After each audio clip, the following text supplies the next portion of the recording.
Hey guys, Trainer Toll here. Hopefully not the end of the world with all these changes. If you've updated the app, you now see that there's these wonderful messages telling you to stay alert at all times, aware of your surroundings. Don't walk and chew gum. Don't drive while playing Pokemon Go. But, I mean, driving while playing Pokemon Go is pretty much impossible now because of how difficult it is to throw a freaking Pokeball. They have eliminated the quick throw. They have made it generally walking around and just kind of looking down and flicking with your thumb and catching a Pokemon is apparently not how they wanted us to be playing the game, which is really frustrating because if you march around in a big place like downtown and you just catch everything, in part because of how good it is for the Stardust, in part for the XP, but now you have to kind of stop and you wait and you look, and I probably had 50-60% of the stuff that I've thrown Pokeballs at, just the same way I always have, escape, completely escape. To the point where I'm completely out of Pokeballs, and I'm throwing great balls at this point. I might actually buy some Pokeballs just to get replenished. But the good news is, last night while roaming around downtown, not that I had a perfect throw or anything like that, but generally when you're throwing balls at a Rattata, especially throwing a great ball at a Rattata, it should be somewhat reliable. Alright, so got him in 2. But so I'm burning through balls a lot faster. And for me, okay, not a big deal. I have access to downtown. I can go and roam. But it's a mobile game. And so we're living in a world where the environment is very casual. And, I can show you the experience requirements. So in order to hit level 30, you need 2 million experience. In order to hit level 40, you need 20 million experience. So somebody was talking to me the other day, and they said that they were trying to catch up, and they were level 25. In order to hit level 25, it takes a total of 710,000 XP. In order to hit level 30, it requires 2 million XP. So somebody who is level 25 is not even halfway to 30. And someone like me who is level 30 is only 1/10 of the way to level 40.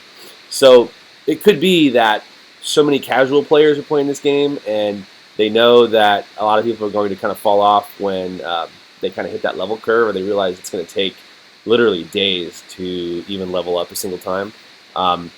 It takes 500,000 XP, almost like leveling from 0 to 24 almost.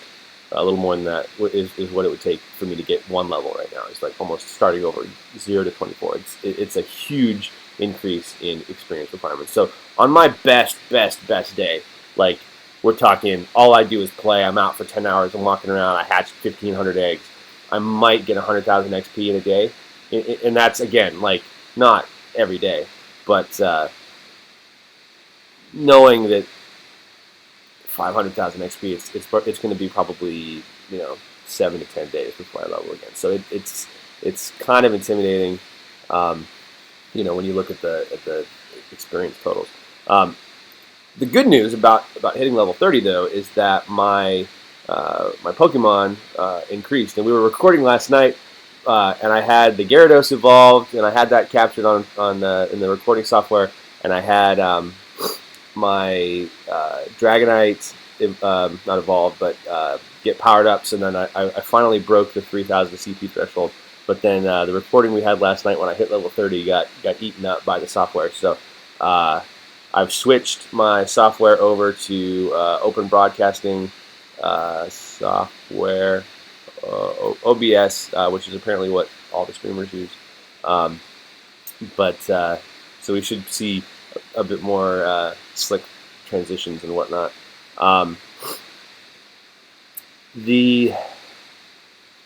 So I can power them up one more time, but now that Dratini are so hard to come by because the Dratini nests have moved or disappeared completely. I have yet to find a new Dratini nest.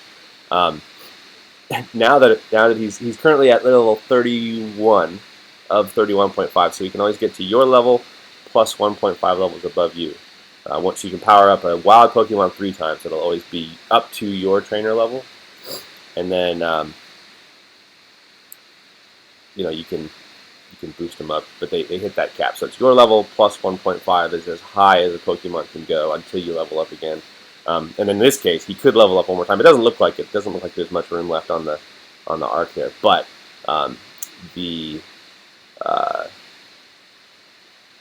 I just need more candy, and so I would have to catch a Dratini. It takes 6 Dratini candy now at these high levels, and I don't even get many points in increase. The CP only goes up by like 27, 24, or something like that. It's half of the CP growth as I had before level 29. So once the Pokemon hit level 30, they start to grow in CP much lower. So somebody level 40 is not going to have a 4,000 CP Dragonite, as much as I might like that to be the case. We're within 500 of the cap. And then that, let's see, where'd it go? So that 11 or 1016 CP Growlithe evolved into this 2165 Arcanine, and I finally picked a Magikarp to evolve, and I wanted to get that on camera, but the software ate the footage, so you'll have to settle for this photograph. It's a moving photograph, and look, he spin. But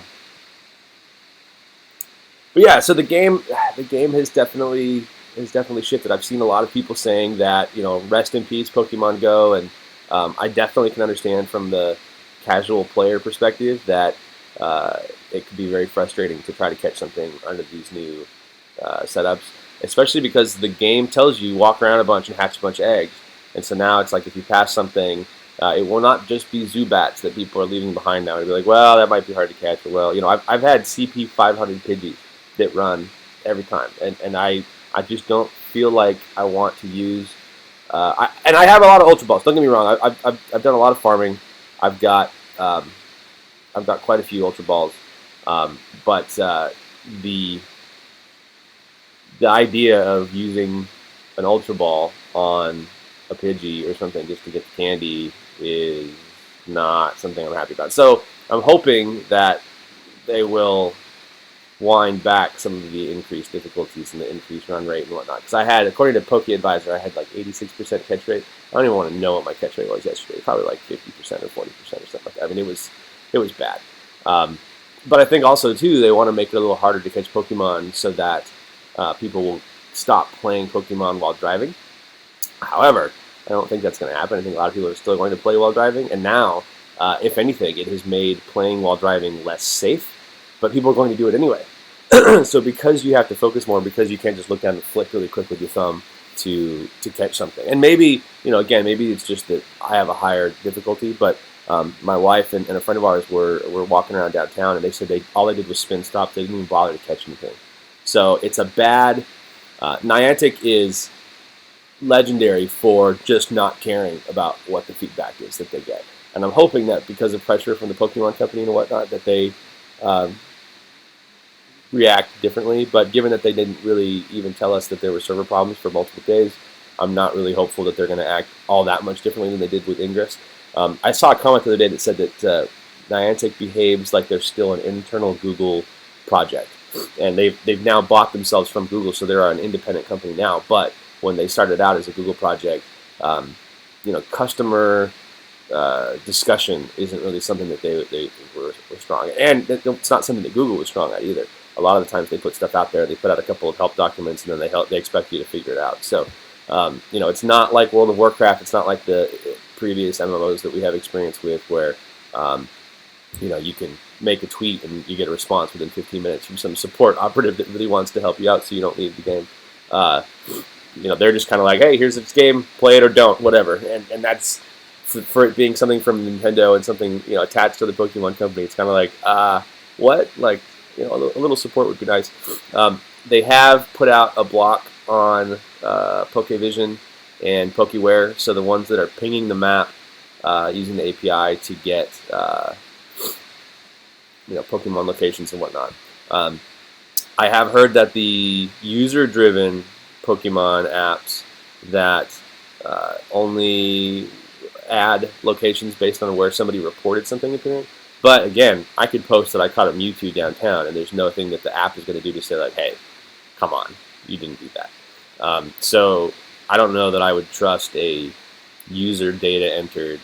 Now, the best bet if you're trying to catch stuff down, I'll be honest, if I were to go up to Auditorium Shores today, which is a huge Charmander nest, I'd have a much harder time finding the Charmander there than if I still had access to Pokevision, because as a nest, it's a big area. I mean, it's probably a third of a mile or almost a half a mile just across this park, and so to walk around, it would probably take 4 times as long to farm for a Charizard than it did, with access to Pokevision. So I understand that they weren't happy with those things being out there, but again, it's just something that's being used by millions of people. So it wouldn't surprise me if the backlash caused them to kind of walk back some of those.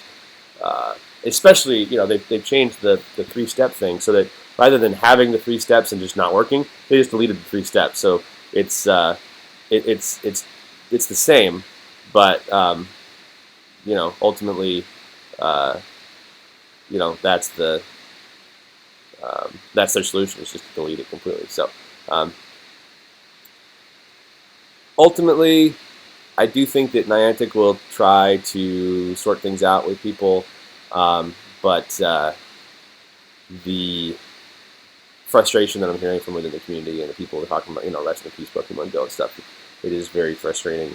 It's kind of the first day that I woke up and I just didn't really want to catch anything. Certainly doesn't help them out of regular Pokeballs, but we